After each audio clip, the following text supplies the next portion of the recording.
Hello, welcome That to the works for me. Whiskey Lodcast. Whiskey. Hello, welcome to the Whiskey Lodcast.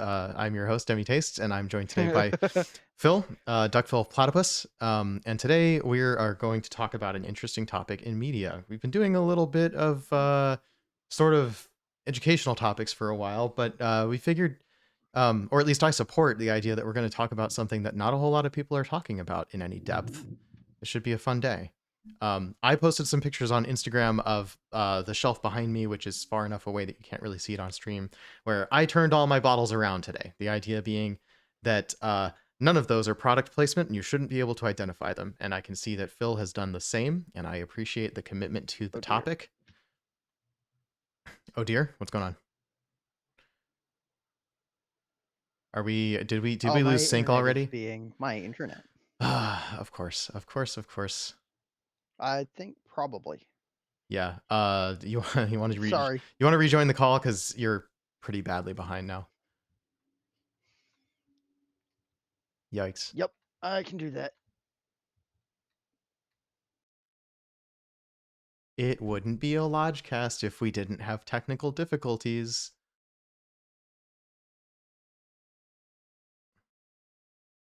Hey chat, can you hear both of us?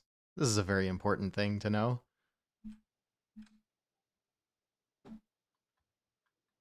How's it Yeah, now? you're back. I hear you. How quickly can you respond to me? 1, 2, Excellent. 3. That depends. 2, 3, Oh boy, 4. no, it's still bad. I don't think I can fix it, unfortunately. I think that Verizon has just decided that we are doomed. It's fine. This doesn't need to be a terribly interactive session today. I think we can just sort of let you drive it. But let's go through some housekeeping first, I guess, today. All right. Yeah, I've been kind of, not around-ish kind of for about 2 weeks because I had a lot of other things to do. Um, One thing that was really cool is I appeared on somebody else's podcast, Embellish Podcast. He has a great backlog of really interesting conversations with producers and other industry people, and you should totally check it out, embellishpod.com. I was episode 101, and in my rambly way, I talked about my journey through whiskey and into American single malt, and we talked a little bit about American single malt. And having listened back to it a couple of times, if I say so myself, I think it was both entertaining and informative, even though it was 3 hours long. So take that with a grain of salt. Um, we were laughing just before we went live. We were late a little bit because we were laughing about a meme that got posted to the Whiskey Lodge in response to I posted these pictures of my shelf behind me saying like, hey, who can identify these bottles? And you should go on Twitter or Instagram or Discord and see if you can tell what those bottles are, because I'm not entirely planning on telling you what they all are, at least not live. Um, so this game can go on for a little bit longer, and that'll be fun. Let's see, I recently went to Asia. We talked about that a little bit. One of those bottles behind me is something I picked up in duty free in the Japanese, not Narita, the other airport, Haneda, the Haneda airport in Tokyo. Their duty free selection was not huge, but they did have a couple of good things in there, and I'm glad that I grabbed them. I didn't, unfortunately, get to grab the Wild Turkey travel exclusive that they allegedly have in Japan. I haven't seen it. I was actually looking out for that one, and that was unfortunate.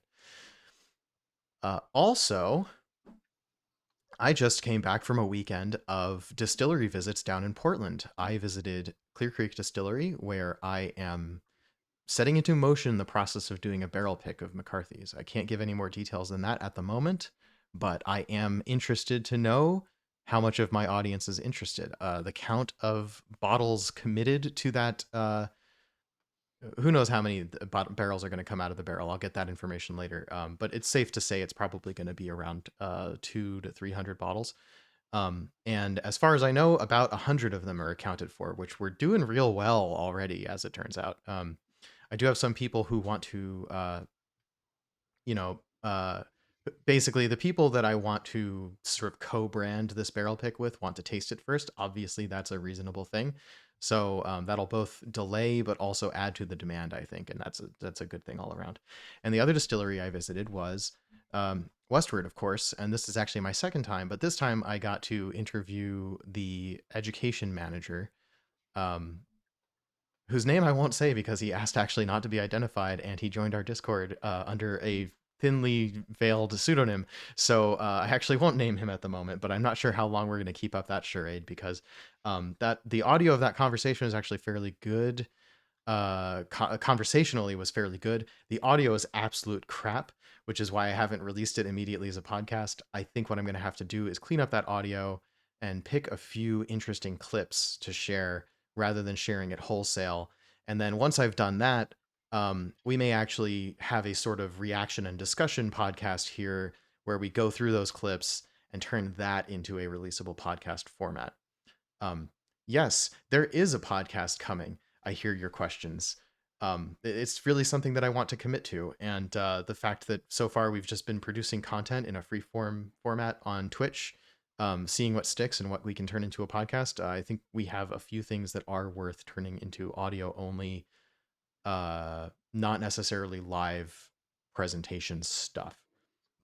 On the note of things like barrel picks and merchandise and all that other sort of stuff, um, all I can really say about that is you should follow the Twitch stream and you should follow the YouTube channel because the bigger my audience is, the better chance that whatever I have to invest in making things like Whiskey Lodge or DemiTaste Glencairns and I don't know, t-shirts that say things like it's not a cactus.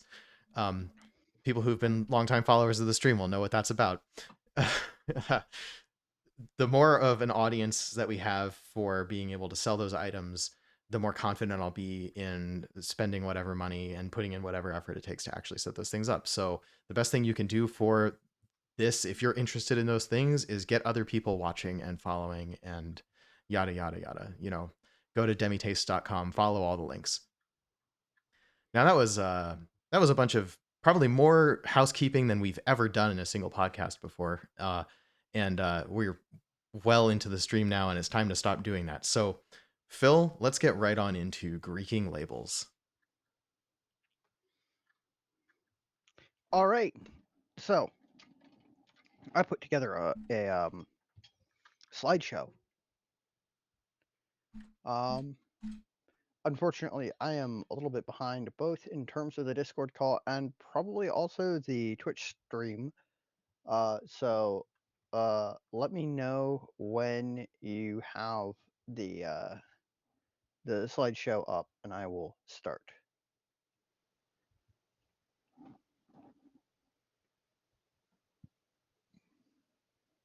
That depends. Do you want our cameras on it or not? Hang on a sec. Oh yeah. It's hard to All edit. right. Hard to edit So live. All right. first up is Cool. Cool. Yeah. Got it. yeah. Sorry. This should be pretty good. Um, Whiskey Lodge, spirits in film and television. This is something that's been top of my mind because I've watched a little bit of Food Network recently, and I've seen clips from TV shows that sort of piqued my interest. Not necessarily because of the show, but because of some of the set dressing. But before we really get into it, I have a couple of news items that I threw in here, just because I could, and they let me make a slideshow. Uh, Yep, totally let you make a slideshow. Top of Actually, the you took the news. initiative to make a slideshow, and I was just like, "Yep, that'll do." Yeah, first the news. The news is up. So, yep. Um, there is a new 2023 Virginia Whiskey Tournament champion. The second news item is Diageo is releasing their 2023 Prima and Ultima collection, which is one of those really big bucks, fancy, very hard to find single malt whiskey things. Jack Daniels has released a bonded rye, and Lost Lantern has announced their fall single cask collection. Um, Next slide, please. Did you want to dig in on any of those bottlings, or was just sort of mention them? I was just going to sort of mention them briefly. So, Catoctin Creek won the Virginia Whiskey Tournament this year. Um, Lots of a surprising upset than last year, although they did do amazingly well in the final round. They beat the Virginia Whiskey Company, which is the other sort of juggernaut of Virginia distilling. And I'm really excited about it. I really love Catoctin Creek. I try not to let my biases show, but I think I have more whiskey from Catoctin Creek than any other single distillery. Um, I figure I can talk about that more later if we have time. Next up, I think, if I remember correctly, is the Fancy Smeancy Diageo lineup. Just Yep. gonna touch Sorry. on some of these. Some of them are really kind of. Oh, it's okay. I'm just rambling, filling up space. I don't like dead air. Trying to be better about that. So most of these are sort of in a rarefied, like looking at those age statements, just mind-boggling. 45 years old, 26 years old, 25-year-old, 30-year-old, 26, 43, 37, 46. I mean, some really high age statements there, and some interesting cask finishing. Pedro Jimenez and Oloroso seasoned European oak for a couple of them. But a lot of them are actually either refill hogshead or refill American oak, which is really interesting. Um, and these are pretty limited. There are about 500 bottles of each. The numbers vary a little bit depending on the release. But these will be sort of fun, extremely hard to find things that we'll get to look at prices online in a few months and go, geez. Um, Next slide, I believe, is the Jack Daniel's rye. Want to do any And this one commentary is on these interesting to me purely because rather than just like steamrolling I through the mean, news? The Prima and Ultima collection is interesting. This is obviously not the first time it's come out. yeah, Um, Out of all of these, I think I'd yeah. be most Um, excited about probably the Clinalicia and the Brora, but the Brora is going to be completely unobtainium. mhm. Oh yeah, Brora is one of those ones, especially at that age statement, because I mean, you're not gonna get any Brora that's much younger. Brora is one of those unobtainium, uh, uh, very, very sought after uh, uh, distilleries that is no longer in existence. The other one that sort of falls into that category is the Port Allen 1978, 43-year-old American oak hogshead. Um, and Port Allen is sort of like if you talk to some of the peat heads who are really into weird old bottlings, Port Allen is sort of a unicorn bottle for a lot of them because you know it somehow became synonymous with Isla, and it's apparently got a really interesting industrial character, according to probably one of the only people I know who's had any, which is, of course, Paolo from the Whiskey Lodge, um, who keeps saying to me, "Oh yeah, I know that you want to try Port Allen because it's sort of, you know, when you say old Isla, that's what everybody thinks, but it really isn't worth it." And I probably agree, but also that little voice in the back of my head that's like, "That sounds really cool, you should try it." It's hard to dissuade. Yeah, so Brora, I think, or I guess both of these, because they're closed distilleries, right? This is liquid that was put into barrels while they still existed, and it's still being bottled by Diageo Right. today. And the reason those age statements are so off the charts is because, well, all of the stocks are that old at this point because these places closed in the 80s or sooner. I'm not up on my Mhm. dates of closures, but like, yeah, they couldn't possibly have distilled less than 40 years ago at this point. Yeah.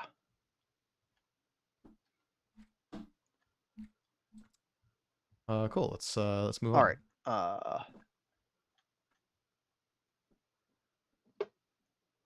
Yeah. All right.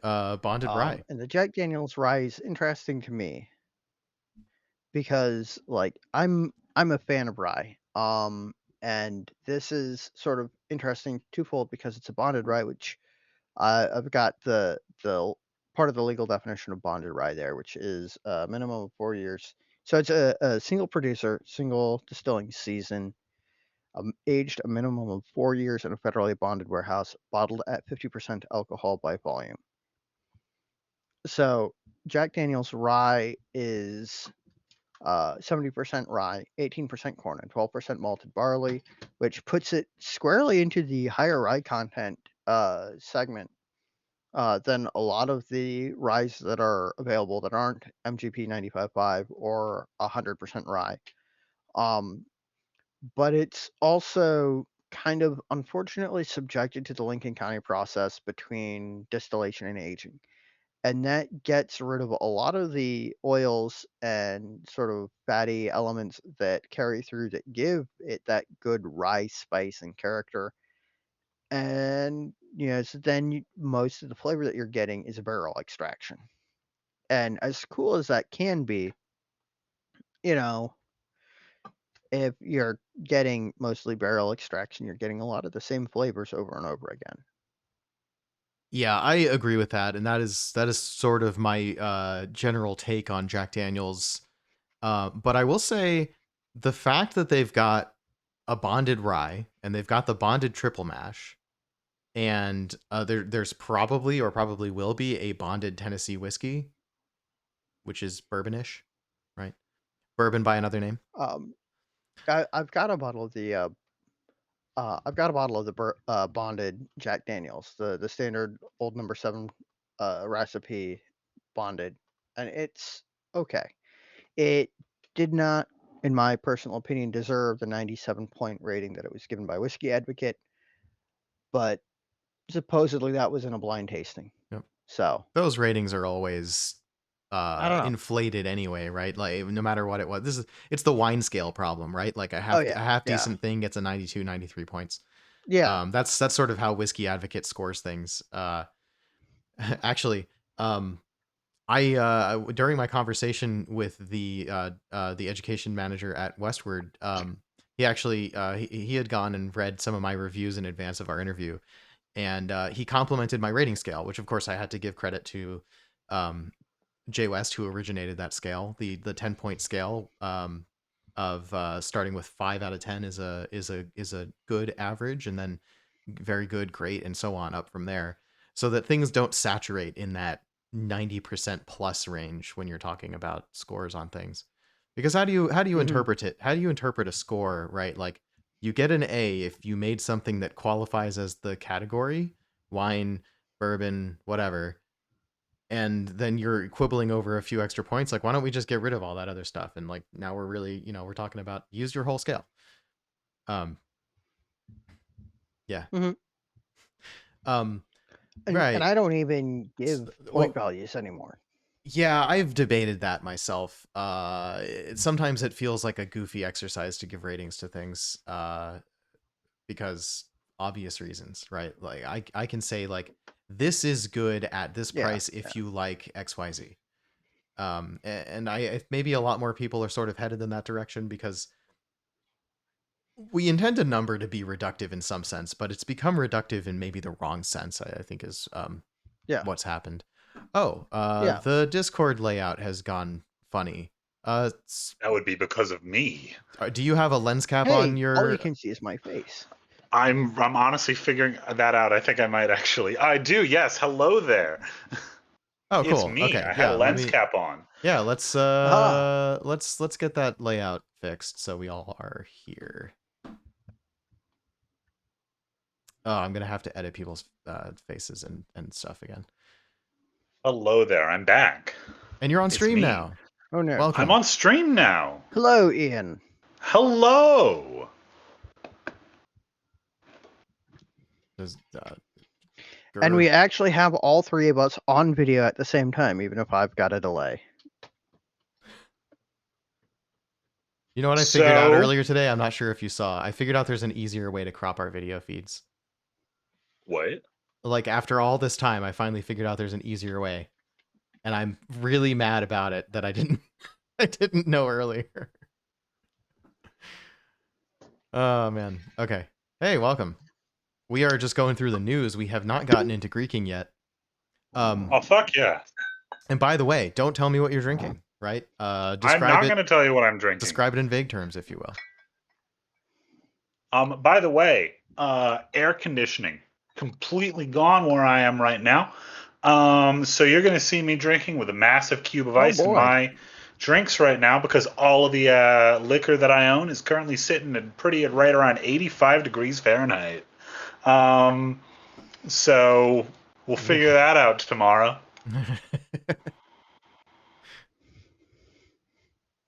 Good All luck. I right. hope you get it quick. I understand that it is a little bit toasty where you are currently. Oh, it's only at like 90 today. Only. Only at 90. Oh, okay. Yeah. It's about 70 around here today, which is honestly very nice. Oh, beautiful.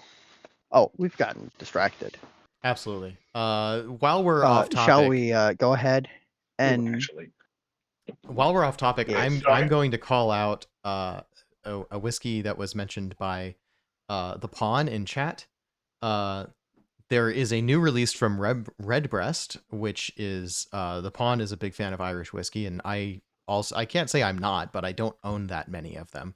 And certainly none that are certainly none that are easy to disguise if I put them behind me, right? Like Green Spot looks like Green Spot whether you face it forward or backwards. So, um, a new release from Redbreast is a tawny port cask edition, 46% for $100 US, recast in tawny port hogsheads for 14 to 25 months.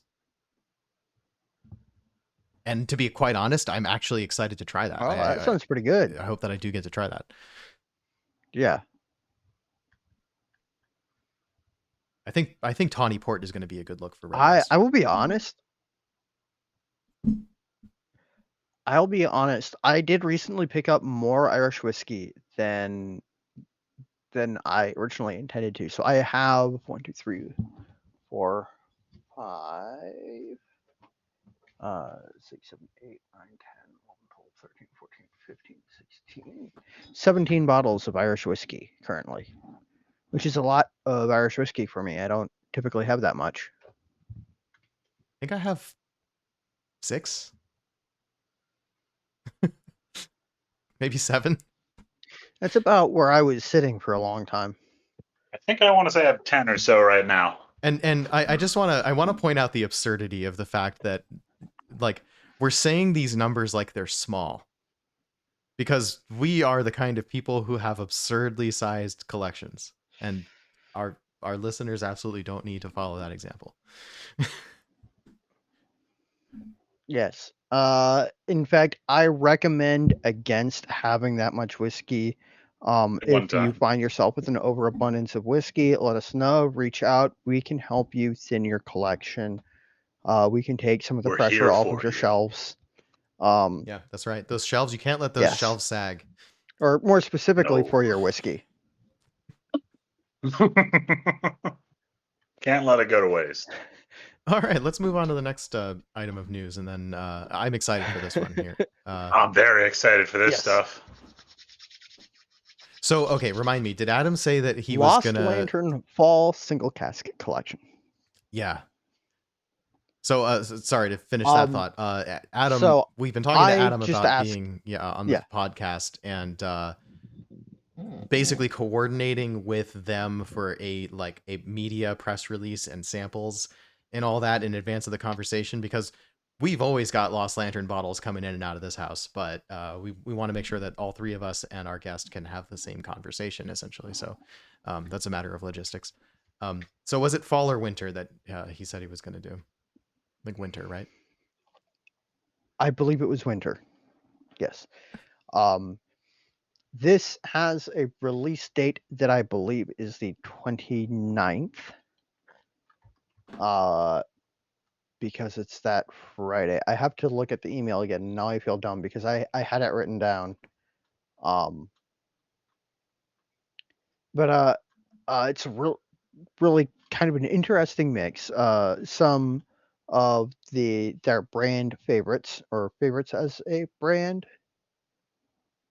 You know what I mean? Yeah. So there's a new riff, which is very exciting. I think this is the second cask collection that has a new riff in it. And the last time was the first time they had actually bottled a Kentucky straight bourbon, if I remember correctly, and it happened to be a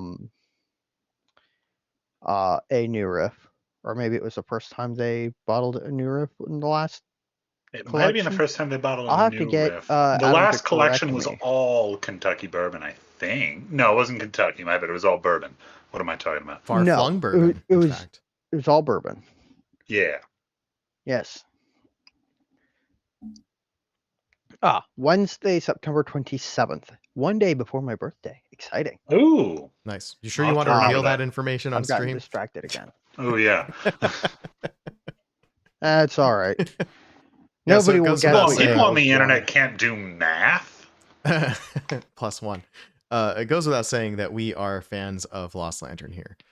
And so we're probably going to make a mention Yes. of just about everything that comes out They from do Lost some Lantern. incredible work. Pretty I'm much. really interested in that Corbin Cash right there. I've never had any of the. I've never had anything from West Virginia. I want to say that was whiskey. I should say. Yeah. No, I've had some vodka from West Virginia before, but I am legally speaking vodka, or maybe. or sort of one of those. Okay. I'm actually really excited to pick up the Andalusia because that's a Texas single malt distillery that I haven't had the opportunity to try. They don't make it out here. So being able to get that from Lost Lantern is going to be a really cool experience for me. And also, I'm going to over fixate on anything American single malt. So the Balcones single malt peated cask finish. Balcones makes lots of single malt, and some of it is peated, but this is a peated cask finish.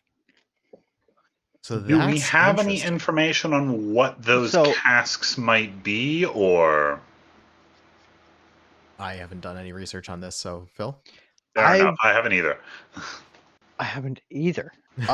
Let me look at the press release. Check out. I just saw it in my email the other day. Check out us journalists doing our research ahead of making announcements. Yes. A uniquely smoky, unsmoked whiskey from one of our favorite collaborators. It is made from 100% Golden Promise malted barley, aged in new American, European, and French oak for 3 years. And then those were combined and finished for 1 year and 8 months in a barrel that previously held a Balcones peated single malt whiskey. Balcones' own peated single malt. That's very interesting. And that all the more reason I've got an unpeated Balcones single malt. I've got a peated Balcones single malt, and I can have this and compare all of those. And that sounds like a lot of fun to me. That sounds like a very fun one. I'm literally signing myself up to spend like $250 right now. 120.4 proof. 124? I thought that was the price. 120.4 proof on that Balcones. How close is that to the price? 120.4 proof. That's nice. The price is not yet listed. Now I'm interested in that triple distilled Andalusia right there as well. Triple distilled is sort of like Irish style, or yeah, big fan of Irish style stuff. Yeah. And Andalusia also does some peated malt. Yeah, if I'm excited for so it. I wonder if this is a peated or an unpeated malt.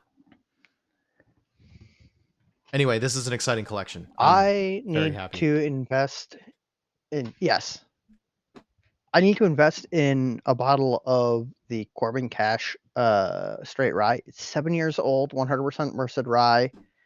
Looks really good. 129.8 proof. Leave it to Lost Lantern to bottle some proofy single casks. Oh yeah. But I also want to try the slow gin cask finished Corbin Cash rye.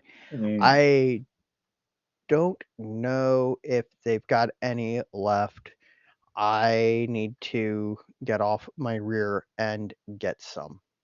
The slow gin, I think they might have some left.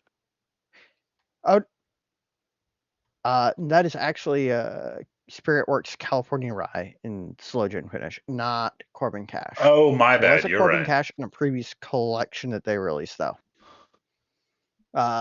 Sorry, I've gotten into the weeds a little bit, and I've lost track of my slideshow tab. There it is.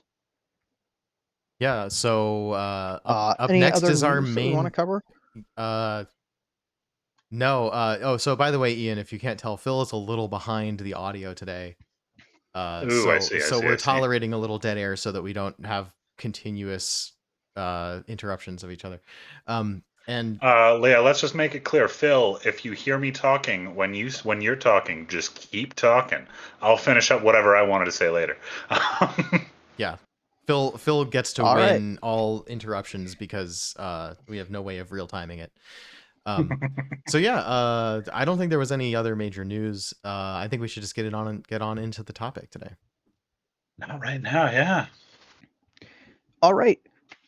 So what I've got put together is basically starting with sort of a newer category, and this is part of what led into my wanting to talk about this, which is the basically just an advertisement for the spirit and or product, followed by careful placement to hide labels on real products. And then the last category of actually looking at labels and things in TV is Greeking labels. And I will explain that when we get to that category. Now, the next slide, if you will, is Of kind of a course, weird but give me a moment. one in terms of There we go. title. Absolutely. So recently I discovered that there's a show called Yellowstone. Recently, I That, see. you know, in my in my sort of being interested in spirits in TV and film, um, typically I'm used to having to squint and look really hard to figure out what a character is drinking, because most of the time they take pains to not show a label clearly. But in Yellowstone, and this is something that I've read somebody's opinion about recently, and on my cursory look, I think it bears some truth. On Yellowstone, they do the opposite. On Yellowstone, it appears that they do a lot of making sure that labels on brands are, facing towards the camera, that, you know, labels on products that normally don't have very big labels are very obvious. Um, and it's clear to me that the writers are using ad placement or product placement in the show as a sort of a way to sell the show to advertisers, a way of bringing in a little extra revenue. Um, and like it's hard to see in those four pictures, but the first picture is one character pouring Weller 12 year in a car, holding it in such a manner that you can distinctly see the Weller logo. Um, the one right below it is a beautifully framed, center of the shot Tito's vodka bottle, labeled facing directly at the camera. Very Um, notable. and then the next one is one character sitting there with his arm slightly turned so that you can see the brand on his jacket sleeve, and the bottle turned so that you can clearly see that it is TX blended bourbon. And then right below that is Pendleton whiskey, sitting nice and prominent, as well as notably a Coors Banquet 6 pack in the background. I'm, Um, I've and never actually it's seen sort of Yellowstone. a I'm a bit worried change. that they drink too Uh, much. so fascinatingly, that is something that has come up. Because one of the people who took note of it is someone who or not advertises, but advocates for safe drinking practices, which includes, in their opinion, not showing real brand labels on TV shows or in movies, because they believe that younger people will see that label and go looking for it. And so if it is a real label, they'll be able to find it. And I don't know how much validity that has. It's not my place to say one way or the other. But it is interesting that sort of leading the charge on, real brand placement on TV seems to be Yellowstone. And I do like my subtitle, the show, not the Limestone Branch brand, because there is Limestone Branch owned brand Yellowstone. So, Doug, I actually wanted to ask you a question right here. Please. Oh, I actually wanted to ask you a question right here as well while we're going on to the next slide. You, like me, live out west right now, where I feel like a lot more people watch the TV show Yellowstone, quite honestly. At least I didn't hear that much about it when I was back east. How much do you feel like people have talked about buying whiskey or things like that because it showed up on Yellowstone? I haven't heard that ever, honestly. Really? Like, I'm gonna be honest, I've heard that rather a lot. this is one of those things where I feel like it's like people don't like watch TV and then go recommend things to each other. Like, it might be something along the lines of somebody sees something there and they try it and then they recommend it, but they don't necessarily say, I got this and you should drink it because it was on Yellowstone. You know what I mean? Yeah, no, sometimes I've been especially Yeah. older people and things like that, like people my parents' age or my grandparents' age or something like that. When I was over in their houses and things like that back in Idaho and such, I would look at their whiskey collection. I would point out, oh, you've got so and so, you've got blank, and they're like, oh yeah, I grabbed that bottle because I saw it on Yellowstone. I ran into this about 5 times or so, I would say. But also working in the restaurant industry back out there and working in the whiskey industry down here, I hear that from time to time. It's actually quite an interesting one. I think it's also very popular with people of a certain, what's the word for it? Here, I zoomed in so you can see Demographic. the bottles a little better on the stream. Demographic. Thank you. Yeah, it's a Hopefully very that's a lot interesting better one to for me, this that for one. the people watching the stream now. You can more clearly see the Weller and the TX and the is that Pendleton? Yeah. Can't see the third one. I can't quite tell what that And is. then the Tito's dead center. Yeah, once I know that Yeah, it's Tito's, I can definitely tell that that's Tito's. But so interestingly, I have a incomplete but fairly long list of brands that have been seen on Yellowstone. Top of the list is, of really, course, Weller, Blanton's, Van Winkle with a question mark,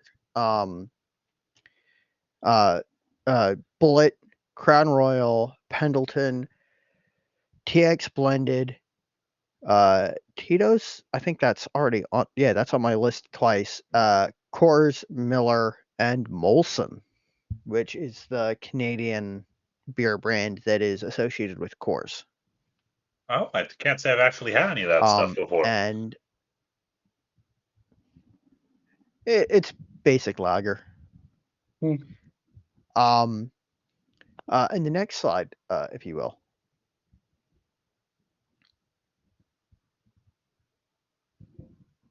Oh, for a second I thought I saw Better Call Saul. Oh, I did not find Better Call Saul as far as I know. I don't remember what all of these are, but one of the ones we're that's in looking there at a few times is a show called Billions. And that is top left, the one right below it, and the one immediately right of the bottom left one. Those are all from the show Billions, and those are all three, notably, Michter's. Some of them are nice bottles of Michter's too. That first one, interesting enough, isn't really that great. I think that's a basic Michter's. I've never seen that gold label Michter's before. That's the standard US one. I believe that is the 20-year-old. I'm not 100% sure. And the other three are interesting because one of them is Only Murders in the Building, which is a show that I think is supposed to be sort of a Agatha Christie style one place murder mystery serial on, I believe, ABC, with a very prominently placed Jameson in the corner of the screen. And then, of course, right Yeah. next to it, you have Blanton's In the Box. And then a A bit very shameless, carefully if you arranged ask me. shelf with Yeah, how much you want to bet Shackleton's. there's actually a bottle of Blanton's in that Yes. box? Probably not. Got donated by the box. um, Got donated by some but studio exec or something like that. probably. And interestingly, while there isn't um, uh, a lot of consistency in branding on, or not branding, but in product placement on Yellowstone, in terms of they seem to show a lot of brands spirits wise. Billions, for example, sticks to Michter's and sticks to the high end stuff. Mm. Um, and I found that mostly when I was looking at screenshots of bottles of whiskey on TV, a lot of them were one show, one brand, and usually not a particularly expensive one. Um, but that's sort of an interesting phenomenon that I noticed. Most shows sort of stick to the low to mid range price point whiskey or other spirits and stick within a brand umbrella. Next slide, Yeah. please. Yeah, it Interestingly makes enough, sense. You'd want for the to. Billions one, So go ahead.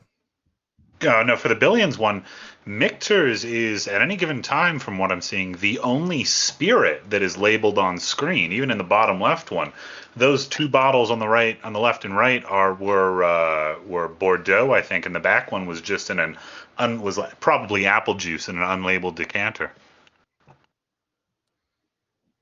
Mm-hmm. Oh, interesting. I thought I saw Michter's in most of these. No, Michter's is the only labeled one on screen. Oh, yeah, got you. Right. So they've essentially Yeah. obfuscated real brands with the exception of what is clearly the product placement, which makes sense. Mm-hmm. And that note about it mostly being Yes. low to medium price products is well, it certainly depends. Suits, for example, and I don't know, maybe I'm spoiling one of your slides, but like they relatively often talk about very old Macallan on that show. They don't necessarily show the label on screen, Mm-hmm. but they are definitely naming the brand. Maybe that's just because it's so ubiquitous and like showing the label would make it product placement, but just talking about it is Mm-hmm. I don't know, household name kind of stuff. Not sure, but it depends on Yeah. it depends on the environment of the show, right? So like something like Better Call Saul is like everybody's struggling with money on that show. So like if they're drinking alcohol, it's not going to be expensive alcohol. That wouldn't fit with the characters. But on Right. Suits, it makes sense that they're all talking Right. about like old Macallan and Yeah. shit. Oh, Yeah. sorry. I shouldn't say everyone's struggling with money. Clearly, the cartel is not Yeah. struggling with money, and they have expensive. But even then, no product placement, right? No. Mm. Expensive rum and so on. Expensive tequila. Yeah. And that is an interesting change. But anyway, next slide, please, if you will. Yep. There you go. I have sort of a couple of favorites in terms of product placement. So the predominant picture here is from the final episode of an anime called Bartender, which Hey. throughout has does a great job of showing actual brands and real labels, and sort of without a bias towards high end versus low end. And Surprisingly sort of educational. prominently in the center of this is, oh yeah. And dead center in this is a bottle of the Macallan 1946, which is sort of the centerpiece of the latter half of the final episode of the show. Um, a little bit fanciful, a little bar called Eden Hall in Ginza in Japan would obviously definitely have a bottle of Macallan 1946 that is sort of traditionally the drink poured for the outgoing bartender when it is time for them to move on to another bar. Um, but that episode, sort of every time I watch it reignites my burning desire to one day create whiskey, because that whole episode is about the whiskey maker's promise and hopes and dreams for the future, and the faith being put into the whiskey laden in barrels. And it's a really, really good episode. And throughout, they talk about real brands and show real labels. There's a whole episode, the focal point of which is I think it's Centauri Kakubin, the tortoise shape, or the bottle that's designed to slightly resemble a tortoise shell. Yeah, I would think that must be. Centauri Yellow Label. It's a great show. I Kakubin. recommend it. I have a mini, like 100 to 200 ml sized bottle of that I got from a friend, because I mentioned when the first time I went to Japan, Suntory Kakubin was like our drink of choice almost, and we went through a whole bottle over the course of 2 weeks, kind of taking it from hotel to hotel room. Some bottles of sake too, also, but I really enjoy Kakubin, quite honestly. And I had no idea. I had no idea what it was, right? So I couldn't find it again until I found somebody who happened to know what to look up to find it. By the way, hey there, Sonny. How you doing? This is Sonny Mr. Black over here in the chat. I know him from another server that I'm on. He's a little bastard, but he's a great guy.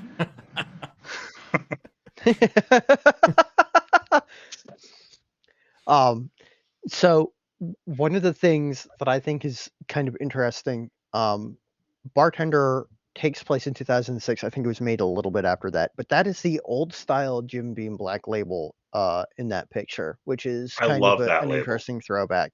It's also the it doesn't look like that anymore. Valentine's bottle. It does not, no. Oh, that's a shame. I guess I don't know what the new one looks like. It's changed slightly. Here, hold on. Let me. Yeah, the new one looks like this. Oh yeah, that's right, because we're not showing labels. So the other. All right, remind me to ask you about that next week. That was well done. It's well done. Commitment to the bit. That was good for that. Damn. I zoomed in on it and everything. I would call the new one a bit more simplified in the way that a lot more modern labels have become. Mm-hmm. I am not a huge fan of that simplification, but that's a conversation for another time. So the other picture there is from the Black Lagoon, Roberta's. So the English title is different depending on which translation you have. It's sort of it's the one where Roberta is on a rampage again. But there's the scene where Rock calls Dutch and is outlining a plan, and Dutch is like, hold on, I need a drink. And he reaches over to his bookcase and grabs a bottle of Ardbeg. Did you say this was Black Lagoon? And I am... Yes. All right, I actually have a few more comments on Black Lagoon later on in the slides. We'll talk about that later. And that is a little bit of why the first bottle of single malt Scotch I bought was Ardbeg 10. Mm. You'll notice that is Ardbeg Provenance, though, which I don't know if it is a real bottling or not, but I believe that it is one of the really expensive ones. Yeah, I can't imagine. I've never seen it before. I can't imagine they would have made up a label to put into, and it's a very convincing mock-up if it is fake. It's a very convincing mock-up. All the books over there on the left are also real, very real philosophical books, and one about the Vietnam War. So I imagine that that one is real. The other thing about it is that in every single scene where, I think almost every single scene where the where the bar gets attacked in Black Lagoon, you see a bottle of Bacardi being destroyed, which I always find very funny. When you The say one I remember destroyed, do is you mean like drank smash, quickly or shot with smashed? guns, Yeah, okay. blown up with grenades, everything. Yeah. Oh yeah. Oh, burned to the ground, like used as a Burned to the Molotov ground. cocktail. I believe I have read that there was somebody on the animation directing team for that show that was not a fan of Bacardi. Like Really, okay, that makes specifically of so much Bacardi, and I sense think then. that's hilarious. So do they get the product placement revenue as Um, well as the vendetta? I'm not. I I feel honestly don't think they asked permission. no. I feel so. I'm going to be real with you, Demi. I feel like maybe with the exception of Bartender, I feel like a lot of Japanese anime that feature like actual things or Greek labels, like we'll talk about later, do not ask permission about any of these things. Fair. Because I've seen a fair few animes that have like real labels in them, and I'm almost certain they did not ask. Yep. Sometimes they have real names on them, but they get the labels wildly wrong. Yeah. Providence, says Mr. Sunny Black. Providence is apparently a 1974 release and currently retails for $6,000 or something stupid, apparently. 1974. I'll echo the or something stupid. Pretty much anything special from Ardbeg goes for or something stupid. Yeah. No, that's fair. Especially after a few years. Yeah. Or a couple decades. Yeah. All right. Next slide, please. Sure, I just need to find that window real quick. The next category. Oh, sorry. The next category is sort of what I am most used to, which is careful placement of labels to hide them and not show them to the camera. It's surprisingly hard to find good images from TV shows, but like this is, for example, a screenshot of um, a label on a bottle that is apparently a real brand, but they used an antique bottle. And I'm used to that being the norm. Like when you watch TV or see a movie and someone pours something, if you can't see the label very clearly, if they seem to intentionally hide it, it's a real brand that they don't want you to see, either because they could get that bottle easily or because it was in recycling at the nearby bar or something like that. Um, and that's sort of what I've come to expect from shows. And weirdly, I had a lot of trouble finding even one picture that sort of conjured the image that I had in my head of my memories of watching TV. And also, searching for images on Google now is very difficult all of a sudden, and I don't like that. I Or, am a as the hipster, pun says, Skip. acquired from acquired from the actors' dressing rooms, which, I mean, having met a couple of actors, yeah, I can see that. To completely aside for a moment, apropos of the chat comment, Ian, you were called out by multiple people in the last week as like my co-host who always wears a hat, which I thought was hilarious. I'm not wearing and you're not wearing a hat today.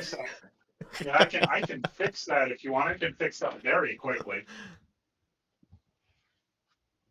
Once I put on a hat, you can't even see the man bun anymore that I have going on. Yeah, I said on Embellish Pod I wasn't sure if I knew what your hair looked like, and that probably wasn't true. I probably actually have seen your hair plenty of times, but I have today. There's a funny story behind that. The actual reason that I always wear a man bun is because I buy hats that are a size too large for me, so the man bun actually keeps them in place. I like tuck it right inside the brim right there. I'm not wearing a hat today because it is way too hot inside this house. That is absolutely fair.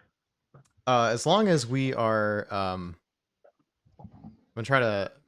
Oh no, make that bigger. Reset. No, That's not what I wanted at all. How do I undo? Yeah, it's a striped shirt in the IDK, the man bun, the dressing gown. I'll have you know, Skip, this is a French work shirt. That is a cardigan, Thank you very Skip. much. Oh. I was closer. All right, hang on. I'm going to try to make this picture bigger, which is taking entirely too long. So yeah, just before we went live, I figured it would be fun if I posted some pictures of... Good night, Pawn. It's great to see you. Yeah, good night, Pawn. Good night, Pawn. As long as we're shouting out chat, thanks for joining today, Skippy, and also thanks Sunny Mr. Black for joining for the first time. Or at least first time chatter. So thanks for that. Yeah, before we went live today, I figured I would turn around all the bottles on the shelf behind me, so you can't see exactly what their labels are, and post a picture on Instagram. And actually, Mark Verthaler of Delbach replied to me in private messages to... Oh, he did? That's awesome. I didn't realize that was Mark. I read the messages too. Yeah, perfectly identify everything in this picture, with the exception of the tan lid and the box in the back, which I'm not surprised. That one was hard and a bit of a trick question, but I'm not going to reveal it right now. I'm gonna make a guess. I thought that the tan lid was Lagavulin, but I'm not sure anymore. I'm almost certain that the box is Airstone, though. I want to say that's the sea or the land cask. It is not, and unfortunately, there's a lot of boxes. Never mind then. Yeah, there's a lot of boxes that look a bit like that. But that bottle and that box, that bottle is from that box, and that bottle is one that I bought in duty free on the way back from Japan. So that's a hint. Oh. But I'm not gonna reveal what these are that now. I can't pronounce. Well, I'm not gonna pronounce it for you. In particular, because we're not revealing what any of these things are. I actually have an idea of what it might be. Right. No, it's definitely not that. Actually, it is not Talisker, but it does. The box art does look very similar. That was my second guess. The box art does look. Skip guessed that it's Talisker. The box art does look very similar to Talisker Storm. I have a New Zealand whiskey that also has similar box art. It's just like everybody takes a picture of a cloudy sea, like as a box art. Like that's the thing. Because it's such a good photo. Cloudy seas look amazing. Yep. They're my favorite. All right. You guys ready for round 2 real quick? Absolutely. Okay, so I took out 10 more bottles. So Mark got them so quickly, I decided that I was going to post again. I took out 10 more bottles. Anybody have any guesses? All right, so over on the right side, that's definitely Kirkland Isla single malt. Nailed it. Over on the left side, I see the Wee Beastie. Nailed it. I do not know what that middle one is. I do see the Lagavulin right back Trail there. in the middle. Correct. Okay. Correct. Yes. I see. I see the Lagavulin. Is that? Oh, it starts with a B. That sort of squat one with the blue is that foil. The Shelter Point with the glass top. It is not. I'll reveal that one later. It's an independent bottling of. That one's a little bit unfair because it's a relatively. I've never seen it before. It's an independent bottler, and that was. Do you know what it is? Wilderness Trail in the Middle, correct? I don't think I do, but yes. And Ian, the one with the blue neck wrap is a Kilhoman. Oh man! Oh god, damn! Never mind. I thought it started with a B for some reason. I thought it was Buchanan, and that doesn't look anything like that. So I'm gonna carefully obscure the label, just to make sure that I don't accidentally put this on stream. I just realized our faces aren't on stream right now. That's very bad of me. Yeah, that's fine. I was showing as close as I could of the picture. Is that a Loch Lomond, the big tall one next to the glass top? It is. Okay. Yes, and the wrap around the neck was a little bit of a giveaway on that. That's why I got it. I don't know what a Loch Lomond bottle looks like. You can also tell because that bottle's low enough that you can actually see the Loch Lomond embossed on the far side. You can. That is the thing. Must be a good whiskey there. I should try it someday. No, this is a French independent bottler, and it is just called a PM Spirits project, and this is an independent bottling of Aaron. It's a 6-year-old in X-Sherry and X-peated X-bourbon cask. I think it means the spirit is peated. Ooh, interesting. We're gonna have to talk about French single malts someday when we talk about world whiskey and things like that, because I've been a rather big fan of them when I've tried them, although it's incredibly rare. Yeah, you know what's really funny about this bottle? I have never tasted What's that? I have never tasted the original liquid in this bottle. What? What is actually in this bottle is a Tullibardin 24-year-old Zanzibar. And Why? What? Because the original bottle for that, the cork broke. This was a friend's. Both of those bottles were a friend's bottles. I never got to try the PM spirits. And he rebottled the Tullibardine into this bottle, and then gave it away because he didn't like it very much. And that's actually this is what I've been drinking today on stream. The 24-year-old Tullibardine, which is, I mean, for a 24-year-old, it's kind of underwhelming. So like, I get, he didn't exactly like it. Like, I get it. It's like a 6 out of 10. It's fine. It's very good, right? It's very good, but for a 24-year-old, it's fine. Hey yo, speaking of quite nice. Hey Sonny, I can't tell you what this bottle is. We were talking about trying, like getting really into peated malts and things like that. I highly suggest this. This is an Irish peated malt of some fashion. Once again, can't tell you what it is. The label doesn't fucking help at all on this bottle. But you won't be able to find that many peated Irish malts. So by the way, there's a couple more that you haven't identified yet, and one of them is fairly easy, I think. Yes. There's one that's quite hard, but one of them is fairly easy. I see a Maker's Mark. Yeah, that was from the first picture. And he moved everything to the back from the first picture, which makes this harder. Yeah. So I see two Lost Lanterns. One of them I believe to be McCarthy's Lost Lantern, and McCarthy's in the center. I think those are in the last one. Yes. So you're looking at the back rows, but look at just the front 2 rows here. Oh, okay. So I'm trying to figure out what the one with the black top and the black foil is over on the right side. I don't know that one, I think. I think you do. Oh, fuck. Can you, any chance you can zoom in on that picture a little bit? What does the foil say? What does the foil say? I don't know if I have high enough resolution. I might need to go into the actual thing and open it up. So what you can see is I can't read. Okay, that's fair. Yeah, none of the label. We can't read any labels today. I never learned to read. So what it says is J&L Mitchell and Company Limited. And you can also see on the back panel label, which is just barely visible, an S in the top left corner.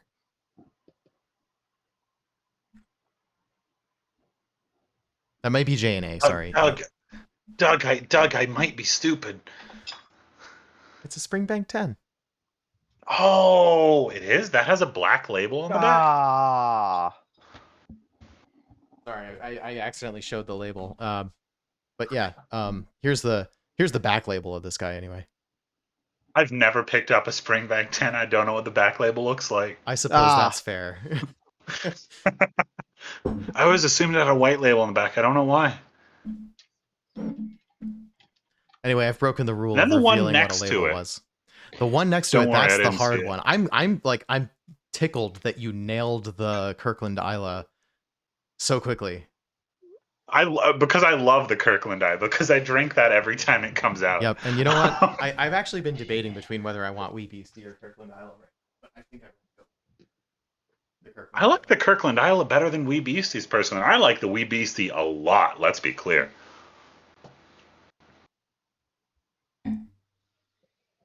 Is that the one that's sentient seaweed monster driving a race car? Yes. Yes, I believe that is the one that is sentient seaweed monster driving a race car. Is that, excuse me, is that what the back label says? I don't know if I've ever read No, that's what I say. That was my review of it. Oh, gotcha. Now that's on brand. But it's also on brand for Ardbeg, right? Like you could have written that. It is. Oh no, yeah. One of the Ardbeg special releases could be called that, for God's sakes. Yeah, that's what I'm saying. Yeah. Okay. So, shall we? Are we good with this game now? About Greeking? Yeah. Let's go on. Yeah. What is that last one though? Oh, the last one is the Good Deeds, a blend of American single malts. I don't know that one. That was like right. Joe O'Sullivan had a chance to get that because he sold me on that bottle. So we'll see if he manages to guess it, assuming he's not watching the stream. Yeah. All right. Next label I want to say. Yeah. Oh, beef broth. I love that whiskey. I love that brand. So this is the other thing that made me want to do this episode. I've been watching lots of the Food Channel, in particular Chopped, because that's one of my mom's favorite shows.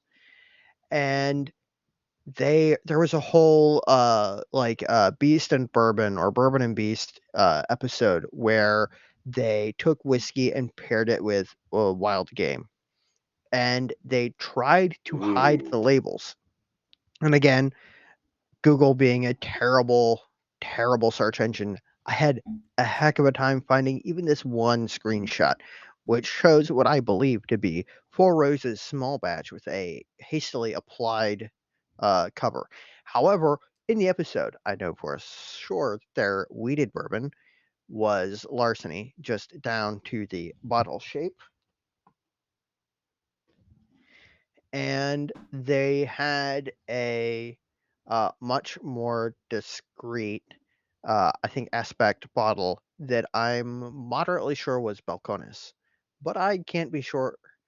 Um, and I always find it interesting because on Chopped and other cooking competitions, when they use, say, a whiskey or a wine, there is always that sort of weird applied label over top of the existing label, and usually you can tell what it is.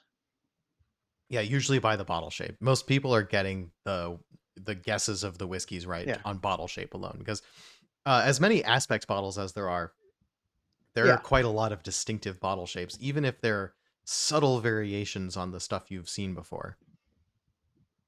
People who are fans of a brand, even if it's in, an ostensibly pretty normal bottle, right? Like the Springbank that threw Ian, right? Like a lot of scotch comes in a bottle that is roughly that shape. Springbank has a particularly bulbous neck, and besides that, I don't know that you would identify it from the bottle alone, the bottle shape. It's one of the things that really helped me back when I first started working in restaurants, because I didn't used to wear glasses, so I was fucking blind, right, and couldn't read any labels. So I would just judge it off the bottle shape about what was behind the bar.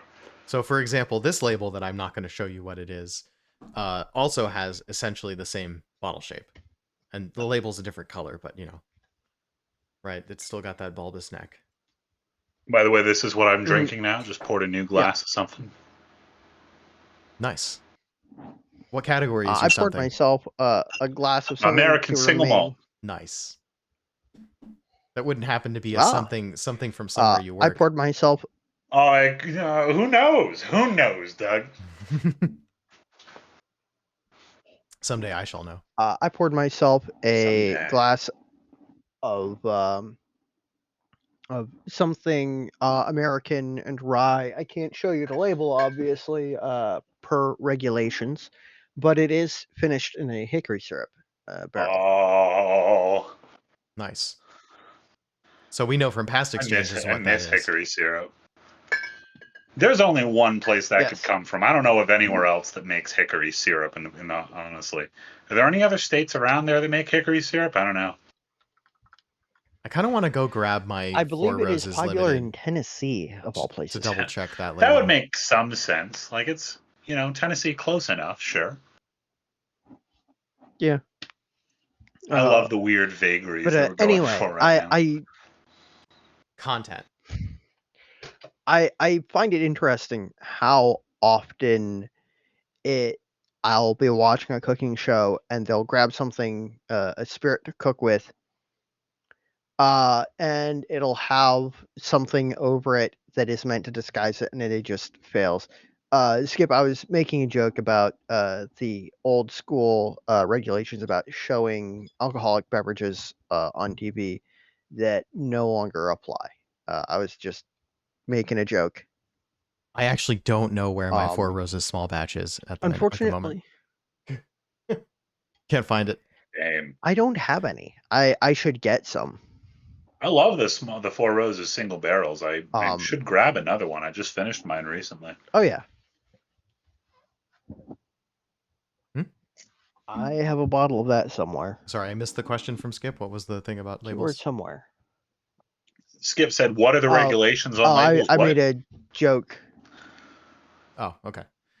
Because I made a joke about the old school, like TP regulations where you couldn't show like whiskey and stuff, Right. or spirits in general and drug usage, etc. and so forth.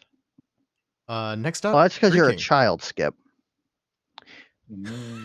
Yes. Okay. So this is a really fun category. So Greeking is basically it comes from the phrase "it's all Greek to me." It's a way of disguising real brands or coming up with new ones to use as background for things, or for things that a character might interact with that you don't want a real label on. And there are some kind of famous ones because prop houses never get rid of props. Um, and you can be watching something on TV and see a brand that you might go, I recognize that. Why do I recognize that? And be racking your brain, Google it, and find that it isn't a real brand, but you've seen it in another TV show or in another movie because they reuse them so frequently. And then you end up thinking, hey, that must be a real next slide, brand please. because I've seen it in more than one place. One moment on the Yes. slide. There you go. Of course. The Balmoor. Yes. This is one I don't remember if I have what shows it's from, but this is one that when I was looking for Greek labels, I saw that and I was like, I'm pretty sure that's real. I'm pretty sure I've seen that. And I was wrong. I may have seen it on TV, but it is not a real brand. Also, I love the 2 different bottle shapes there. Yeah, I love the stipulation of cask aged single malt Scotch. Well, it's not even unusual because there's a whole bunch of brands that are like As opposed to aged in vatted, I guess. oak. It's aged in oak. Yeah, Oh that's fair. yeah. Thank you. Whiskey already told me that, but thank you. Yes. Next slide. Oh, you're gonna make me work on this series of slides here. I've got to keep clicking. Okay, there you go. Oh yeah. I was just pulling up just that you mentioned the Glenn McKenna. Glenn McKenna is probably one of the greatest running gags. Yes. This is from Glenn How I McKenna Met Your Mother, and right? Clyburn. Yes. I've not seen the show, I'm afraid. Yes.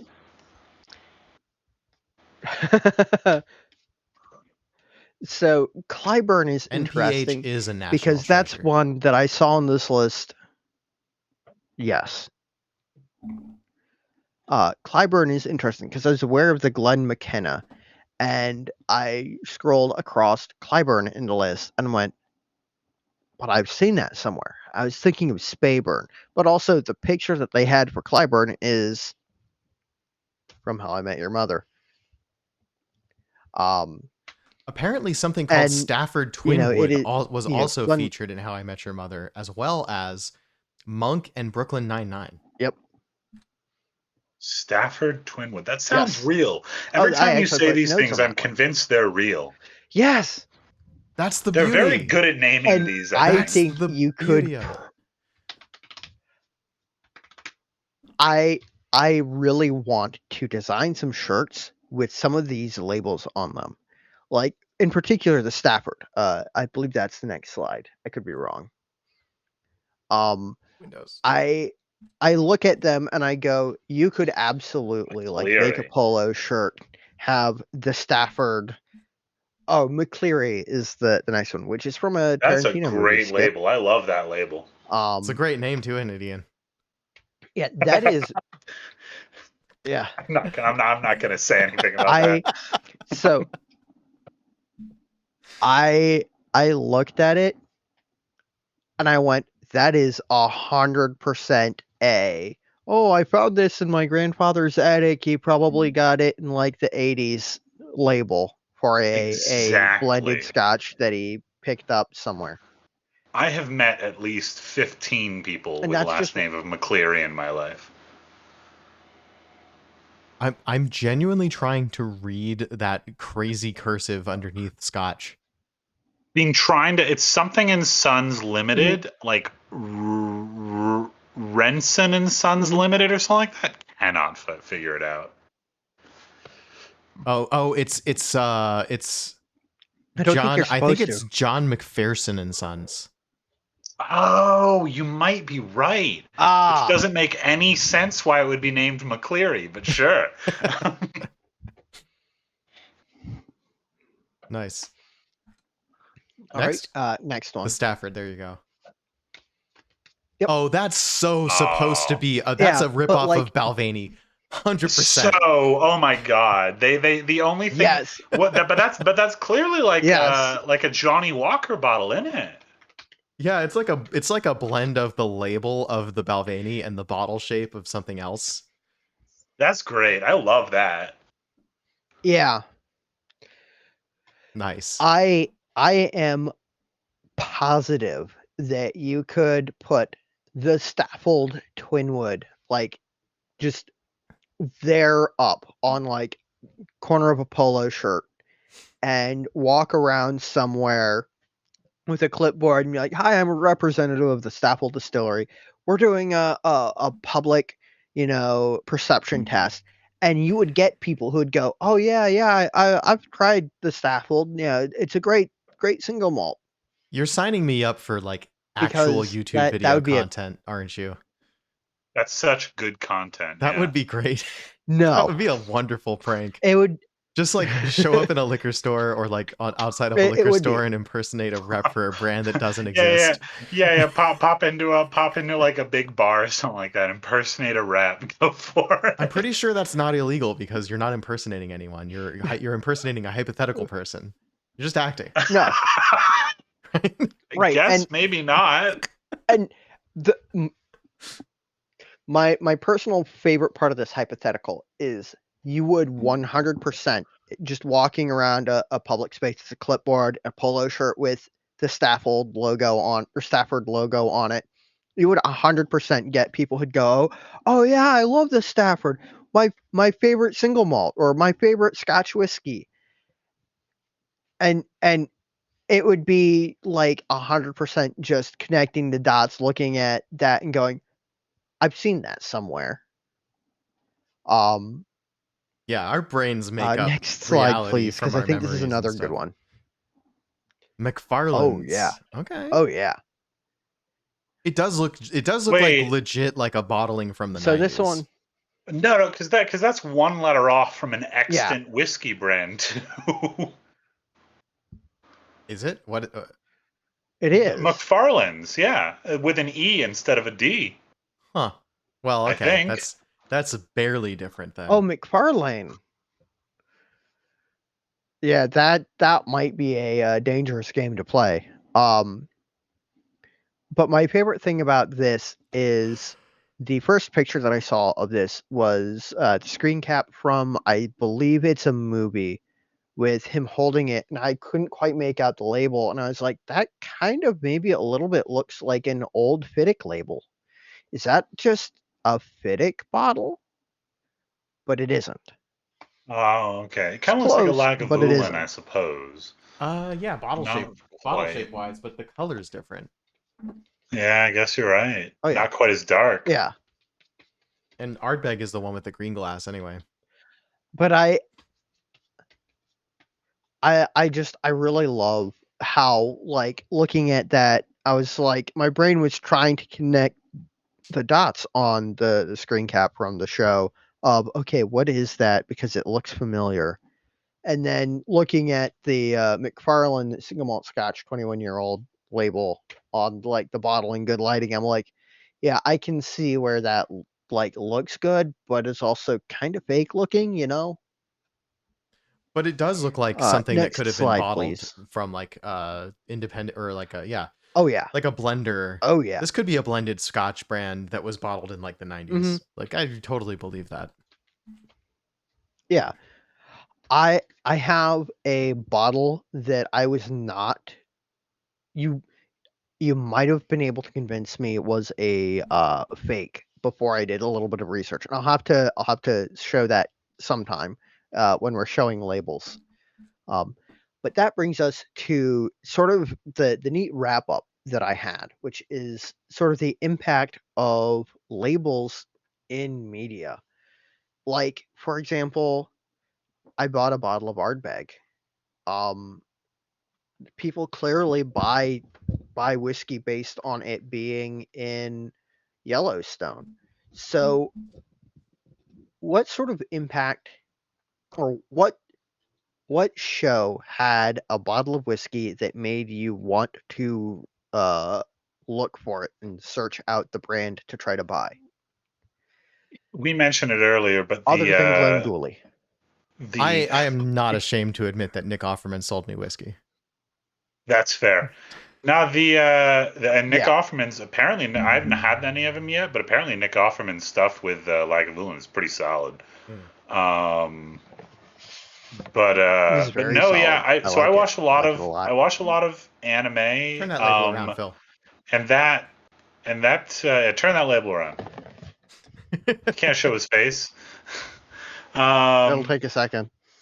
But what is it called? The anime bartender sold me on a lot of the ideas of whiskey and things like that.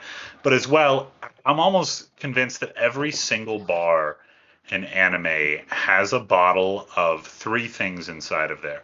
There's obviously plenty of bottles of sake and things like that I do not recognize necessarily. I am a weeb. Skip, I'm a weeb. I'm unabashedly so, I suppose.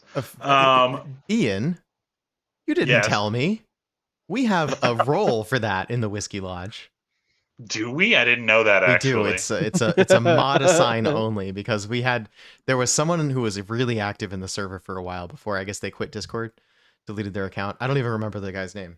But yeah, he was unapologetically an anime fan, and so we felt that we had to give him the Whiskey Weeb label, and we also started extending that to fans of Japanese whiskey because that felt appropriate. Oh, that's very funny. I'm gonna be honest. I do not watch that much anime right now because I think a lot of it is bad. But that's once again another conversation. But should I read that comment from Skip? Should I read that out loud on stream? Are we gonna go there? I don't know what it means. Actually, I don't actually follow. All right. The question was, do you have a waifu whiskey? Like a whisk? I don't actually want to finish that sentence. Don't try too hard to interpret that. Okay, I'm not going to interpret that. Nah, but so moving on. Yeah, no, Bartender I think was a great anime. One of the reasons that I got into the restaurant industry before I got into the alcohol industry was the anime and manga Shokugeki no Soma, which we will not be delving very deep into right now.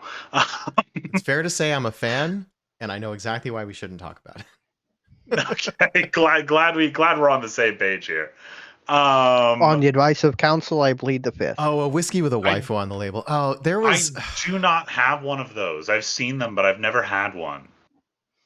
Yeah, so there was a meme picture German that went around. IB, and we have a no NSFW rule in the Whiskey Lodge because that's not what people are there for.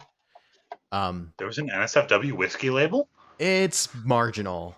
It was the sort of thing that you could put without getting banned, but you needed to spoiler it. It's getting close. It's like anime maids, right? Like some independent bottler wanted to put anime girls on a whiskey label. There's a lot of independent bottlers and bottlers of sake that do that, I gather, but I don't buy very much sake because I can't get it. So go on, Phil. I'm sorry I did interrupt you. There is the way that I describe the waifu series labels is, imagine if you took like the slightly more tame 40s pinup images and then gave them an anime twist, and that's about what they are. Yeah, I suppose that's fair, because I would love a 40s pinup series of whiskey labels. I'll be real with you. I think those are very cool looking. I honestly, undeniably, there is a market for that kind of thing. I would be utterly surprised if it isn't well served by available bottlings. If it isn't, that's a business opportunity for somebody. I mean, Sonny Mr. Black only watches Attack on Titan, I think. I'm not really clear. Sorry, should we read out that comment? That I mean, we have some thoughtful comments in chat today. Sunny Mr. Black said a long comment. Yeah. Media influences almost all of us strongly. For me, I avoid anything I see in movies or TV. However, I'm very susceptible to suggestions by anyone I think is an expert. I only heard Ardbeg because of Whiskey Tribe, and because of that, it's something I wanted to try. By the way, Sunny Mr. Black just tried Ardbeg for the first time recently and loved it, which is a reasonable response to trying Ardbeg, I think. I mean, it's very polarizing. You either love it or you're like my wife and you think it smells like acne medicine. Skip just said he's lying, and I'm not sure what that means.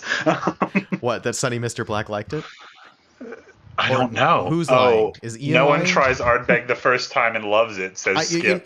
From my own personal experience, I can confirm the first sip I had of Ardbeg, I was regretting the purchase of that bottle. But 15 minutes later, I was very much enjoying that bottle. So it grows on. I remember the first time I had. I think I may be almost alone in that I absolutely loved Ardbeg. Like, I did not know what I was getting into when I purchased that bottle, but I absolutely loved it on my first encounter. A friend of mine bought a bottle of Corey Vrecken at the first time and let me try it. And I think that was one of the earliest whiskeys that I'd ever had, and I did not like it the first time. I liked it a lot subsequently, but holy shit. Tar and burnt rubber, what's not to like? You know what you should try, Skip? You know what you should try, Skip? You should try the Waterford Peated Ballybannon 1.1. One day I'll try Waterford.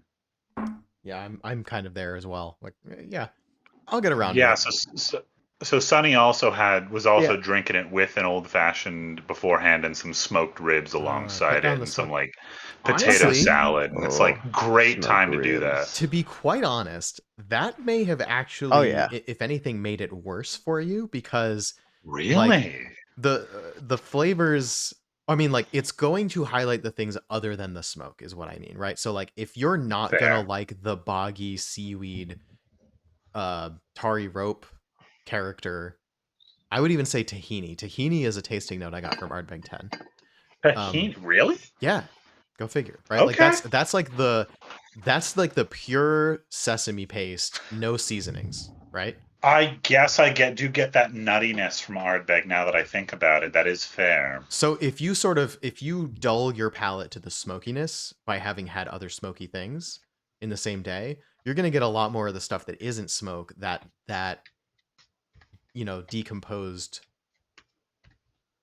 I don't know, the components of it that are just the heat as opposed to the smoke part. There is a certain amount of decay in a lot of Isla whiskeys, I think. Yes, that's decay of seaweed on the shore, decay of things in the bog. Like, there is decay in there, and I think that is a desirable scent and flavor to a lot of us, and a very undesirable scent to a certain amount of other people.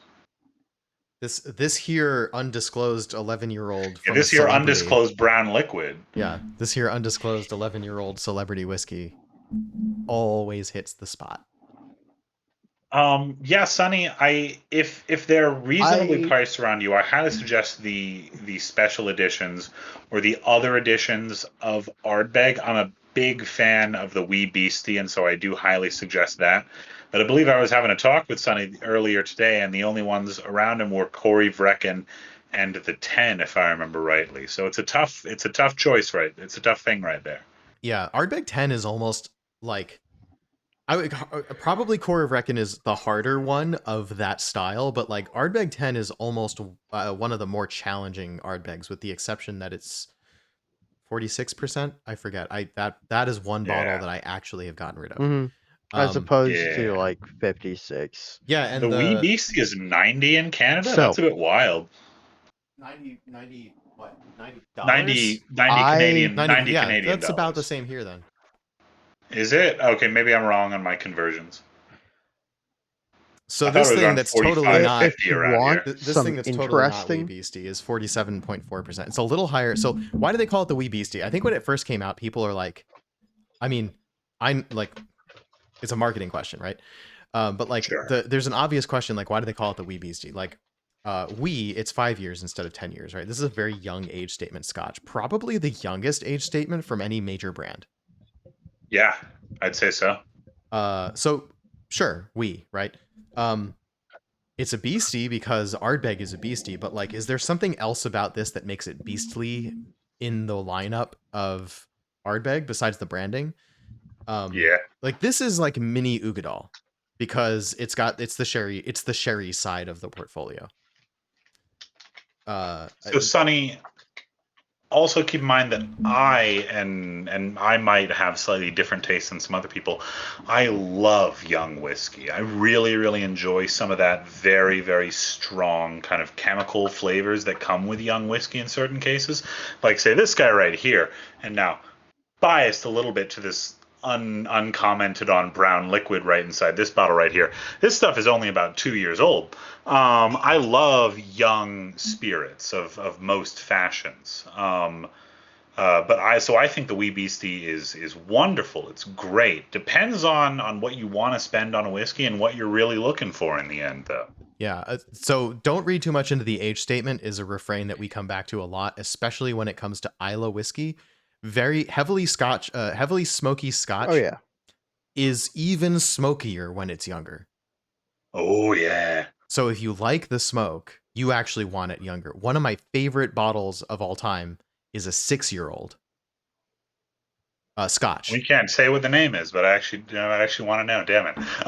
Well, it's an independent bottling, and I'll share it with you later. But like, doesn't really matter. It happens to be the label's not important. It happens to be an independent bottled. You gotta cover up the neck. You gotta cover up the neck. Cover up the neck. Cover up the neck. Cover up the neck. His name is right there. I've got not enough fingers. So, if you want to try some like industrial funk and like a tarry tall ship beached and burned, this stuff is a fantastic choice for that. It isn't Islay. But it is the other well-known, particularly smoky region. So it's Sonny Mr. Black. To give you some hints right there, it's from a region with only a few distilleries, and it is a peated whiskey, notable on the label. We can't tell you what it is right now, though. It's from the same region as this bottle that we didn't identify earlier. Yeah, I've got next time I'm on next week probably. I've got to talk about the that area, Campbelltown. It's sort of a blended whiskey that I have from it because I really enjoyed that. Hey, I could say the region. Yeah, you did. Right? Can't I? Oh, okay. Well, I thought we were avoiding saying the region. I wasn't sure, honestly, so I just took a chance right there. I was. Yeah. I was afraid I'd give it away by saying the region. I was also going to read the back of this label. Most regions are not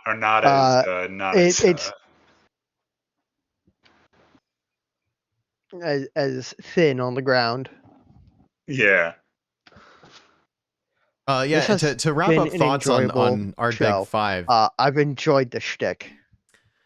I would strongly recommend the Wee Beastie. I do get the hesitation.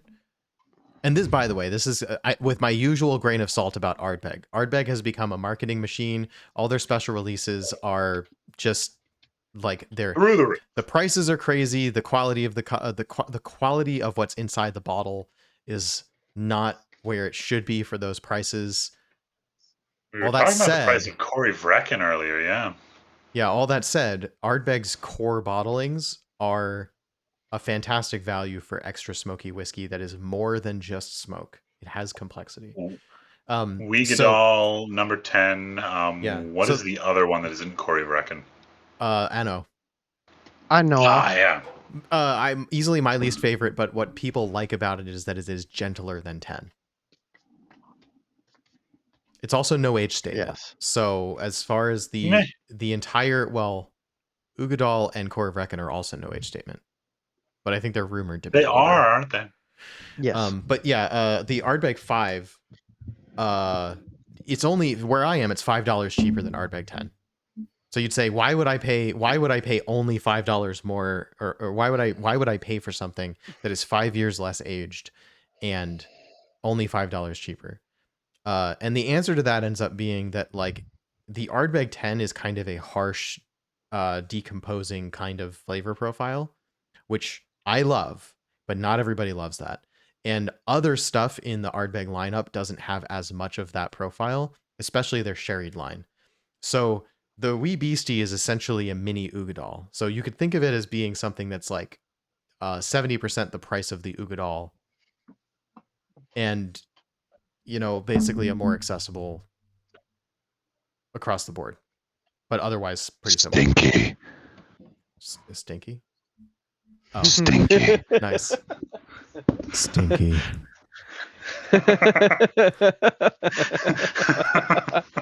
I refuse.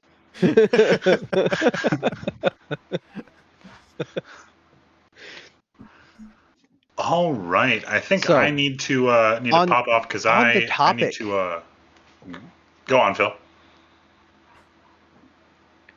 I was going to say, on the topic of Greek labels, I think we've hit an end point. We've satisfactorily covered, product placement and intentional non-product placement in media. I just wanted to say a few words about an actual brand, but that's because it's somewhat news related and related to a tournament that I just ran on Twitter. Oh man, wouldn't it have been funny if we obscured the labels of everything that was in the news? That would be really funny. Just not talk about any of them. Oh, I should have thought of that. I have a tool for blurring labels. Well, blurring faces is primarily its usage, but I didn't even think about that. Yeah, now that we have a little bit of an audience, I just wanted to step up on my soapbox and sort of talk about something that I've run recently. All summer long, I've been running the Virginia whiskey tournament. On Twitter, basically polls pitting my friendly local distillers against each other. It is notable to say that none of them have anything mean or rude to say about each other, and none of them have said anything even remotely competitive. But after a long and interesting season full of some interesting upsets, which included, again, George Washington's Mount Vernon Distillery making it to the quarterfinals and then That's semifinals. A good one. Yeah, I forgot about that. That's wild. But the winner is, with a pretty handy victory over the other big dog, one of the other big dogs in this Commonwealth, Catoctin Creek. The obscured label. Okay, we revealed just this one. Just this one. Yeah, just this one. Such a good distillery. Probably one of my favorite in the United States, quite honestly. I love Catoctin Creek. I will say there are actually very few distilleries that I have multiple bottlings from. Some of them it's a weird coincidence. I have multiple Jim Beam bottlings because of it's Jim Beam, but I probably, outside of Jim Beam, have more bottles from Catoctin Creek than any other distillery. Even outside of whiskey, I've got 11, 12 bottles of Catoctin Creek rye whiskey and a single bottle of their brandy. It is one of my favorite distilleries. It was my introduction to rye whiskey, and my reason for loving it. The Virginia Distillery Company, whom they handily defeated in the final round of voting, was really my introduction to American single malt. And Virginia Distillery Company, I also love it. Great. They're a fantastic distillery. Yeah, this bottle, I will after say, all the other peated stuff, I'm blue in the face. The Commonwealth, just like, it's a good shit. It's good. It's great. Oh, I love that stuff so much. Yeah. Sorry to interrupt. Out of all Virginia, I will say until I am blue in the face. I will say until I'm blue in the face. Out of all the states, the Commonwealth of Virginia has the highest proportion of fantastic craft distilling to anything else in the state. I think that even Texas doesn't have the sort of quality for quantity that Virginia possesses. I And cannot Virginia is also the birthplace of American distilling. I cannot speak to this because I am a notable shill for Virginia. I talk to everyone that I can about it. I love the spirits and the wine that come out of Virginia, probably more than is reasonable. On account of the fact that I grew up there myself. I love the state and the things that it makes. Shut the fuck up, Skip. But the I think it's breaking the amazing content whiskey. filter for that. Sorry. Worth it. By the way, that comment was Kentucky greater than sign. Wait, the other way. That one. Greater than. Yeah, greater than. Kentucky whiskey. Yeah, no, there's an amazing amount of distilleries in Virginia. If you ever get a chance to try them, they're beautifully wonderful. I will not be comparing them to Kentucky at this juncture. But I do find them to be absolutely gorgeous in a variety of different ways. I think that Vitae out of Charlottesville is one of my favorite rums in the United States, quite honestly, alongside a Lyons rum out of Maryland, which is also an excellent distilling state. But yeah, Virginia. I think Virginia has, correct me if I'm wrong, Phill, 65 independent distilleries, 45 of those being whiskey. That is correct. I don't know why I thought Charlottesville. Why did I think Charlottesville was in North Carolina? Bottles of. There is a Charlotte, North Carolina. Okay. There is a Charlotte.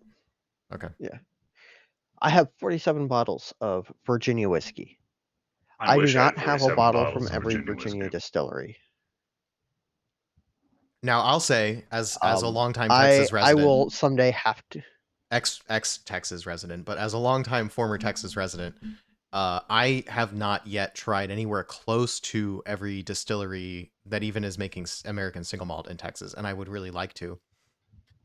Great stuff out of Texas. There are already books on the topics of Texas distilling, so that is not my beat. I'm definitely more focused on the American single malt, and I think it's more interesting to me. But I will say, there is a huge gulf between the best and the worst Texas distilleries that I've had, without naming names. Although I will say, you guys know I've been struggling with a corn whiskey that I haven't identified. It's not Balcones.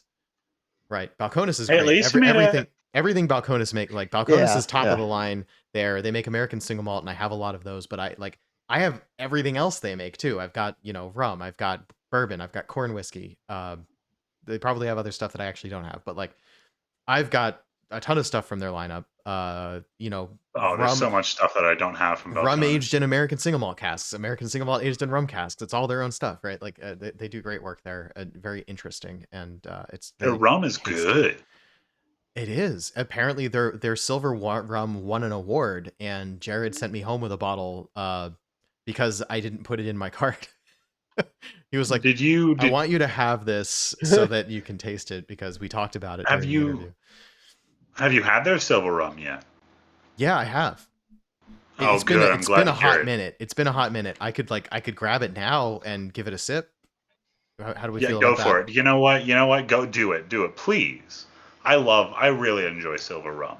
Here, I'm going to go grab some silver rum myself. I'll be right back. I don't think I have any silver rum at the moment. What I do have is peated Virginia single malt. Can you all see that on the stream?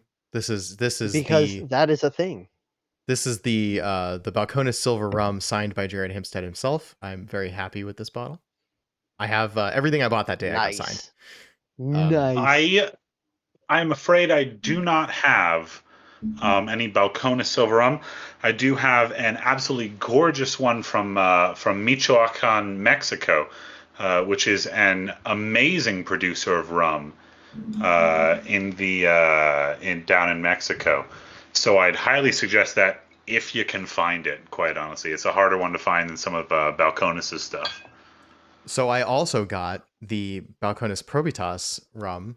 Prohibida, sorry. Probitas is the Foursquare. Prohibida Texas rum, which is finished in ex-peat casks. And this is Balcones peated American single malt casks that they used. So this one is also rum. I love the back label. I should have just been showing the back labels. I apologize. We've dropped the bit. Oh phenols, shit! I forgot about the bit. Phenols and esters, which is a great back label. Everything I love. And actually, I haven't opened this bottle yet, and I'm surprised at myself. Yeah. I'm surprised at you too. I'm ashamed of you, Doug. I have. Oh, don't be like that. Don't be like I have a white rum after all. Oh, that's a beautiful light rum right there. I know that bottle well. Whoa, that was not as tight of a cork as I thought it was going to be. Ooh. Yeah, no, this Michoacan rum, beautiful sort of date dried raisin flavors to it. Amazing in cocktails. Has some funk, but not the kind of funk that you expect from, as you said, all those phenols and all those esters that you get out of Jamaican rums or Smith and Cross or things like that. My immediate first impression upon pouring this and smelling the drop that fell on my hands is I need to drink way more rum than I drink. Rum is so good, bro. I need to taste you someday on some rum that I had that is infused with mushrooms, also from Michoacan, actually. Sounds great. I honestly, no, that it's sounds amazing. Great. I had for lunch today. I made myself. I started with a Shin Ramen package ramen, right? But I added a bunch of fresh vegetables that we had around, including a bunch of mushrooms that we had chopped up for hot pot last night. Ooh. And I also threw the spicy beef hot pot into that, and basically I just started with the cup noodles as like a starting point, but like I threw in all the vegetables and I threw in 2 eggs. Yeah, that's not those mushrooms, Skip.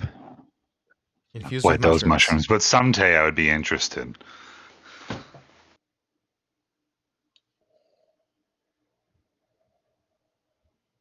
Sunny Mr. Black says, sorry, I was reading chat for a minute. Sunny Mr. Black says, besides Ardbeg, Balcones is another memorable word from the Whiskey Tribe. Yep. Whiskey Tribe is a great channel. Yeah, Balcones is an amazing American distiller, a gorgeous American distiller.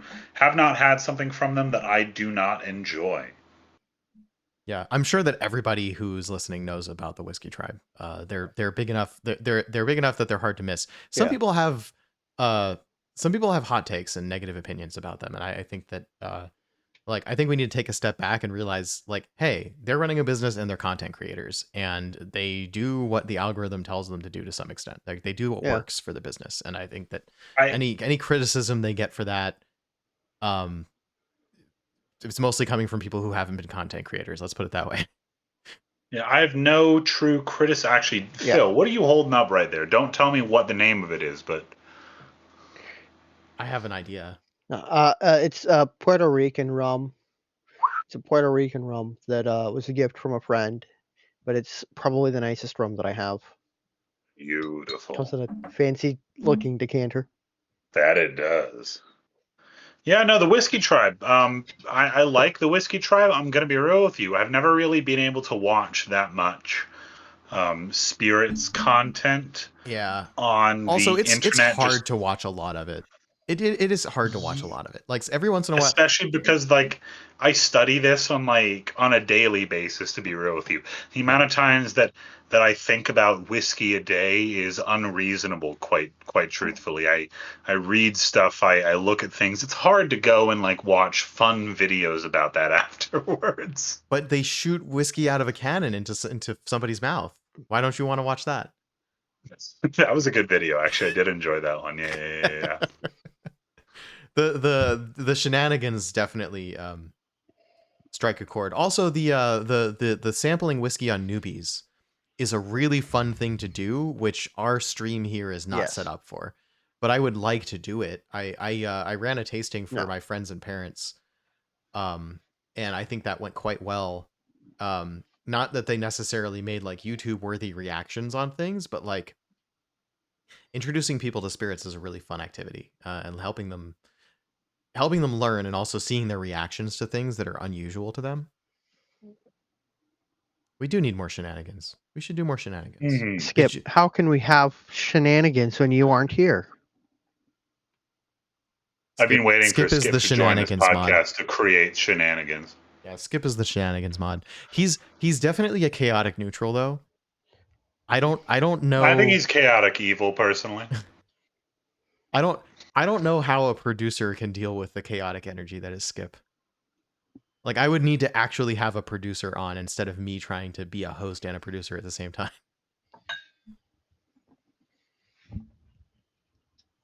I'm going to open up this Probitas. Like, as long as we're just sitting around sampling stuff. Like, why do I keep saying Probitas? The Balcones Prohibita? Yeah. Because one day I want to taste two very interesting light rums, Probitas and El Dorado 3-year, next to each other, because both have a very similar color, both have a very similar style as used in cocktails. But both are wildly different than each other. But that's a whole other conversation.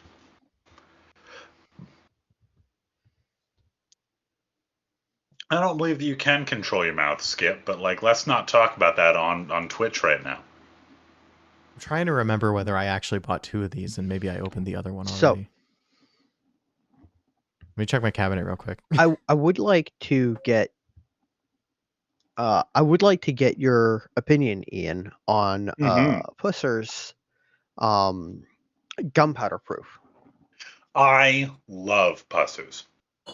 One of my favorite liquors in the world is the old Pussers Nelson's Blood 15-year, which they do not make anymore, I believe, unfortunately. If anyone knows where to find some, do tell me, because I've been trying to find it. Did they bring it back? Oh, thank fucking God. Yeah, they changed around distilleries, so I'm very excited. Pardon me, hiccups. Mm-hmm. I forgot that I also had this one, by the way, the fully aged Texas rum. Oh, beautiful. That stuff's great. Oh, this one's an ex-cognac. Right, I tasted this one during my interview. Finished rum is wonderful. But Pusser's gunpowder proof. So Pusser's, as a quick thing, Pusser's is a not actually very old distillery. It comes from the tradition of the naval rum distilleries of England, where they used to give out the rum top and things like that. We'll probably talk about that in greater detail in a future episode and such. But I believe that Pusser's do still have the 2 very, very old wooden stills that used to belong to the Royal Navy in the British Caribbean, which is a fascinating topic right there. However, Pusser's gunpowder proof is, I think, if you can find it, which is a question right there, one of my favorite overproof rums on the market, alongside Plantation's OFTD.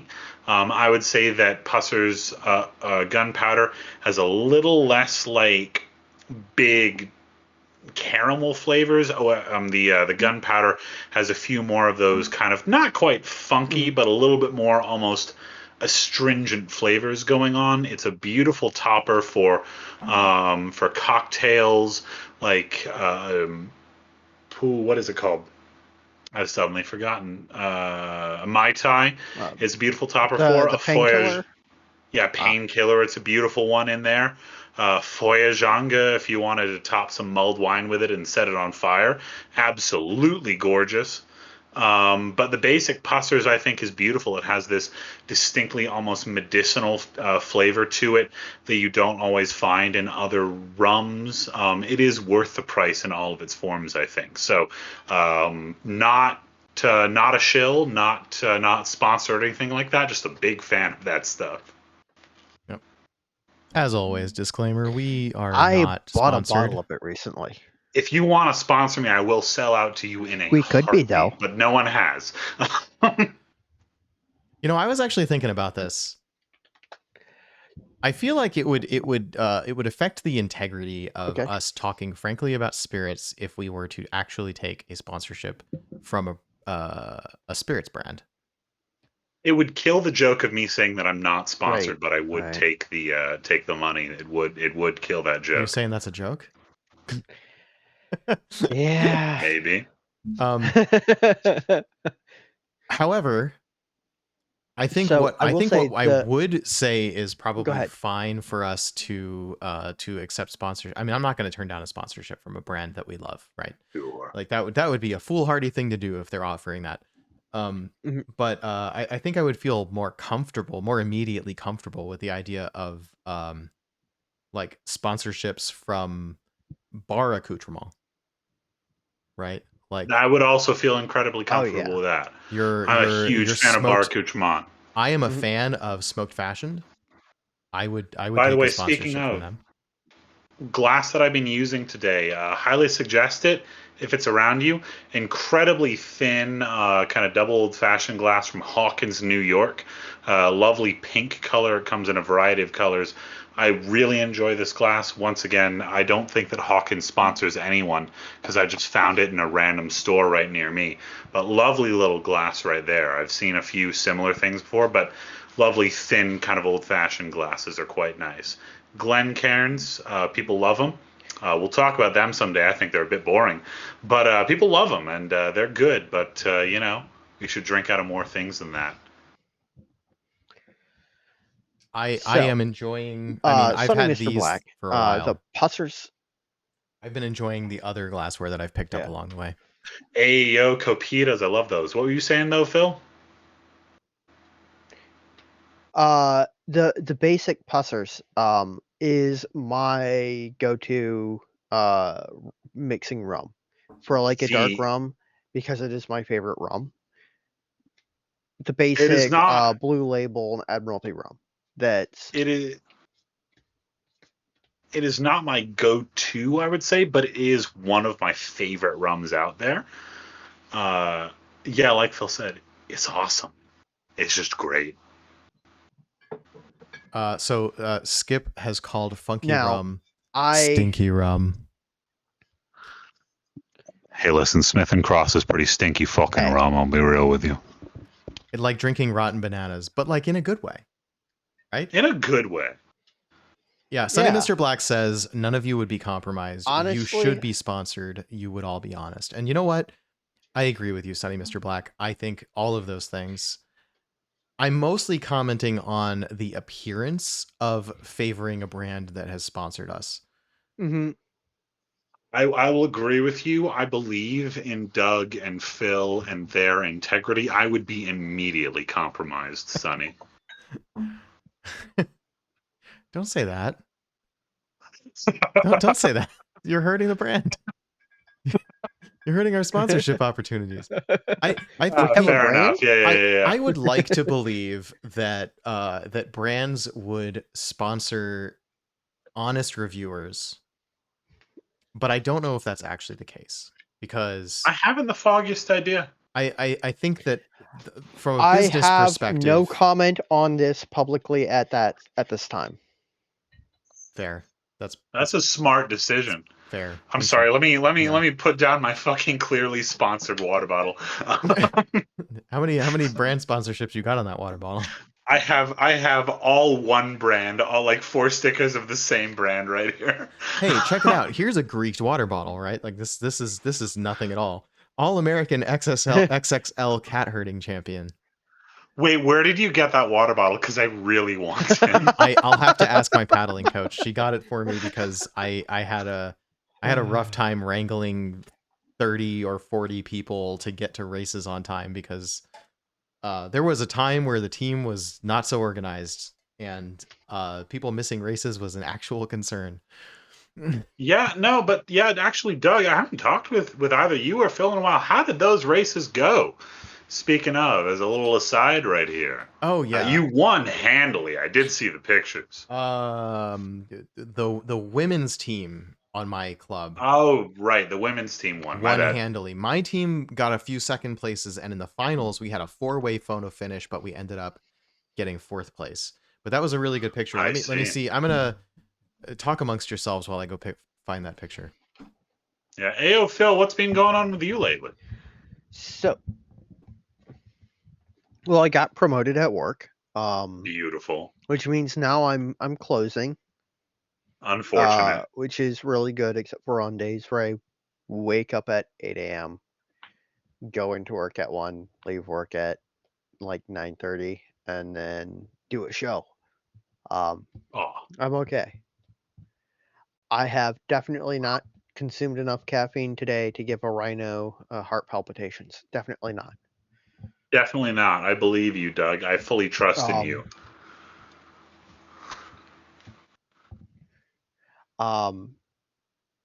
There was something else that I was going to mention that wasn't related to the Virginia Whiskey Tournament, and I can't for the life of me think of what it was. And that's going to bug me. Skip, what was I thinking about? Yeah, Skip, you remember everything about this. Here, I have the thing up now.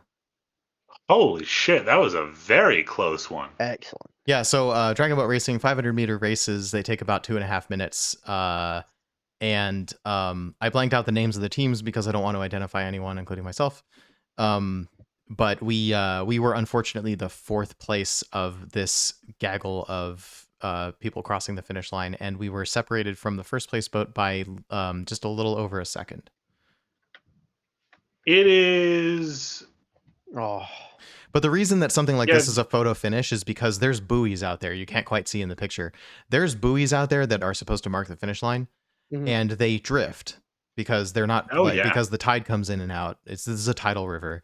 This is the Willamette River, but it's near the Columbia River, so it's also near the ocean in a sense. So this is a tidal piece of the river. There's like no waterfalls or anything between. I'll be in a future wine episode. I will be talking about the Willamette River in great detail. So remember that name, Skip and Sunny. Is it pronounced Willamette or Willamette? All right. So Willamette. I don't fucking know. All right.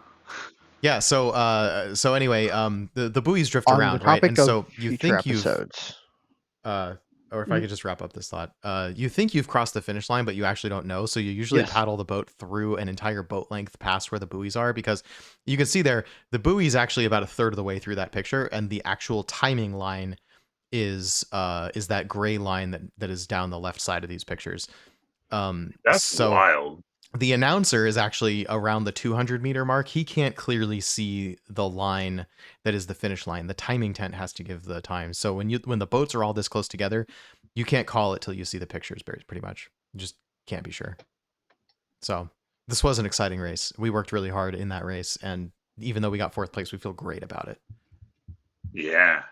Some of those teams. What were you saying right now, Phil? Yeah. Oh, sorry about that. Nope, sorry, I'm done. On the topic of future episodes, hard cheese episode. Oh yeah, hard cheese episode. Hard cheese and whiskey pairings. Beautiful pairing. Is that what we're talking about? That's what I assumed. Why specifically hard cheese? Why not? Because hard cheese is better with whiskey. I asked. Says you a priori. Like, can we not explore that topic? I was thinking about. Bro, bring some camembert on the fucking podcast. We'll talk about it. All right, that's going to be a high budget episode, I think. I will be How much are you guys willing to spend on cheese? A lot. So much money. I am willing to spend a lot of money on cheese. As a lactose intolerant person, I will eat all the cheese. All the cheese. As a lactose intolerant person, I like my mac and cheese as a cheese and mac because the macaroni is the least important part of that dish. It is though. Yeah, so actually, unironically, my favorite cheese with whiskey tasting is triple cream brie. See, I was making a joke, but I do understand that. My favorite pairing is probably a very, very funky, soft cheese from France, actually, that I really, really enjoy, alongside a very old, relatively, I should say, relatively old Gouda, alongside whiskey. I really enjoy. But I think both have their merits. Yeah. I meanwhile go the opposite direction. I really like a bit of Jarlsberg Swiss. It's a very light, nutty cheese with a almost rubbery texture, unless it's nice and warm. But it's got like a nice, like nutty, slightly funky note that I think brings out a lot of interesting notes in whiskey. It's also naturally lactose free, so there is that. Jarlsberg is lactose free? Yep. I didn't know that. Here, I really look enjoy that up. Jarlsberg. I remember one time I acquired half of a wheel from a college party I was at and put it in my shirt and walked out of the party. But it's great cheese. Love Jarlsberg cheese. Okay. Old. Okay. Sonny Mr. Black. Epoise sounds familiar to me. Could you remind me what that is? Let's see. Which one is that? Also, Skip says he's a big fan of extra sharp cheddar. I completely agree. German cheese, pungent, soft paste cow's milk cheese. This is very similar to the stuff that I really enjoy with whiskey. Kind of funky, very, very wonderful. At some point, are we just doing another episode, like just live? We should probably cease right here and talk about ideas before we start talking about them on stream. Yeah. We do like talking shop on stream sometimes. But I like how we ended our topic and then we talked about rum and then we talked about cheese for a bit. Yeah. Hey, rum and cheese is a great pairing too. We should talk about that. It is midnight over where you are, Phil, so I'm gonna let you go. I need to pop out for a little bit, so I also need to head out sometime. I got a busy weekend coming up and I got a lot of prep to do. So time for me to go also.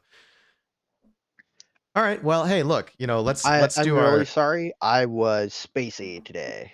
That's okay. We also had to deal with the dumb super audio delay. So we're going to try our best. Phil, you're probably just going to want to cheers like well in advance. Gentlemen, it's been a pleasure talking to you as always. I missed you last week when I was talking to somebody else. Until next week, I think we're doing one next week. Until next week, we'll see you in the lodge. Like, subscribe, do all the things. Good night. Sláinte. Fucking cheers. Hello there, little guy. How you doing? Sláinte.